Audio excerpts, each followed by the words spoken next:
অনেক রিভিউ দেখার পরে প্রিমিয়াম সুইটসের একটা যে হাইপড খিচুড়ি, ওই খিচুড়িটা হচ্ছে কালাভুনার যে খিচুড়িটা, ওটা ট্রাই করতে চাই আমি আর আমার হাজব্যান্ড।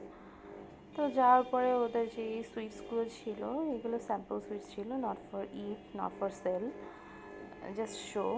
তো এগুলো আমি দেখছিলাম। আর হচ্ছে আমাদের খাবার অর্ডার করে দিয়েছিলাম। আমাদের খাবার অর্ডার করার পরে হচ্ছে আমাদেরকে ওয়েলকাম ড্রিঙ্কস দেয়। আর এখানে শুধু সুইটসই ছিল না, সাথে হচ্ছে সেমাই ছিল, তারপরে হচ্ছে চানাচুর টাইপের কিছু খাবার ছিল, স্ন্যাক্স ছিল। এই হচ্ছে ওদের কুকিজগুলো। আবার ওদের কিছু হচ্ছে বিয়ের প্রোগ্রামের জন্য হচ্ছে ডালা সাজায় ওরা সুইটস দিয়ে। আবার একটা রিবন সেকশন আছে, খুব সুইট, আমার এটা খুব ভালো লাগছে দেখে। তারপর আমাদেরকে ওয়েলকাম ড্রিঙ্কস দিয়ে দেয় ওরা। তো ওয়েলকাম ড্রিঙ্কসটা অ্যাকচুয়ালি জিরা পানি ছিল, ভালোই ছিল। তারপরে আমরা সাথে ওদের একটা মালাই কাবাব, যেটা ওটা নেই।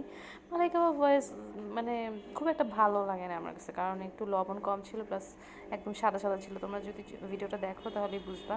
আর খিচুড়িটা অ্যাকচুয়ালি 100-এ আমি বেশি হলে 60 দিব, মানে যে হাইপটা ওরকম লাগে নাই। তারপর লাস্টে হচ্ছে এই একটা মিষ্টি আমরা ট্রাই করি। The sweet was actually good.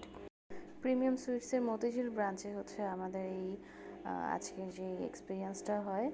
আর তোমাদের যদি মনে হয় যে না আপু তুমি মতিঝিলে ট্রাই না করে গুলশান কিংবা অন্য কোনো ব্রাঞ্চে ট্রাই করে দেখো, হয়তো ওই সাইডের খাবারটা ভালো হতে পারে, অথবা ওই সাইডের শেফটা ভালো হতে পারে, তোমরা আমাকে বলতে পারো, আমি ট্রাই করতে পারি।